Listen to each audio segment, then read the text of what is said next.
ஜல்லிக்கட்டில் ஜொலிக்கும் வீரர்களுக்கும் முன்னுரிமை அடிப்படையில் அரசு வேலை வழங்கப்படும் என்று முதலமைச்சர் மு க ஸ்டாலின் அறிவித்திருக்கும் நிலையில் இது குறித்து ஜல்லிக்கட்டு வீரர்கள் தெரிவித்த கருத்துக்களை தற்போது பார்க்கலாம்.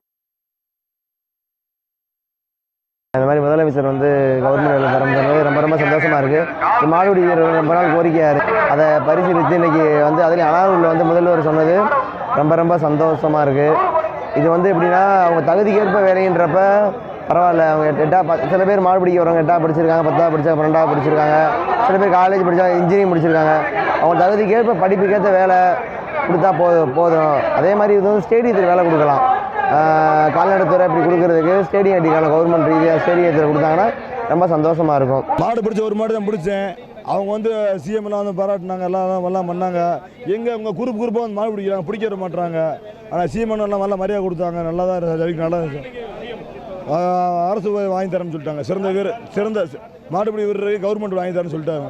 நாங்கள் எல்லாருமே ஃப்ரெண்ட்ஸாக சேர்ந்து எல்லா ஊருக்குமே மாடு பிடிக்க போவோம். இது மாதிரி இங்கே மட்டும் இல்லை, மதுரையில் மட்டும் இல்லை, இன்னும் ஒரு 4 மாதத்துக்கு வெளியில் எல்லா ஊர்லேயுமே சின்ன கிராமங்களில் ஃபுல்லாமே ஜல்லிக்கட்டு நடக்கும். எல்லாத்துக்குமே நாங்கள் போவோம். இப்போ இன்றைக்கி சிஎம் சார் இந்த மாடுபிடி வீரர்கள், சிறந்த வீரர்களுக்கு கால்நடைத்துறையில் வேலை தரேன்னு சொன்னது ரொம்ப சந்தோஷமாக இருக்குது மாடு பிடிக்கிறவங்களுக்கு. ஏன்னா இத்தனை நாள் மாடு பிடிக்க போனோம்னா வீட்டில் சும்மா போகிறோம் அதுன்னு சொல்லி இப்படி நினச்சிட்டு இருந்திருப்பாங்க. இப்போ இது சொன்னது இன்னும் கொஞ்சம் வீட்லேயும் கொஞ்சம் சப்போர்ட் பண்ணுற மாதிரி இருக்கும்.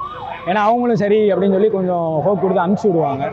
இன்னொன்று எல்லாருமே சும்மாலாம் இல்லை, நாங்கள் படிக்காமலோ இந்த மாதிரிலாம் இல்லை, எல்லாருமே ஒரு டிகிரி முடித்து ஒரு குவாலிஃபிகேஷனோட தான் இருக்கும். அப்படி தான் மாடு பிடிக்க வர்றது எல்லாருமே. முதலமைச்சர் இப்போதைக்கு நல்ல ஒரு திட்டம் அறிவிச்சிட்டு போயிருக்காங்க. இது ரொம்ப நல்லா வீரர்களுக்கு பூரா நல்லா ஒரு சப்போர்ட்டான விஷயமா இருக்குது. போதும், இதே ஒரு நிரந்தரமான கோரிக்கை நல்லா இருக்குங்க. வீரர்கள்லாம் ரொம்ப மகிழ்ச்சியாக இருப்பாங்க.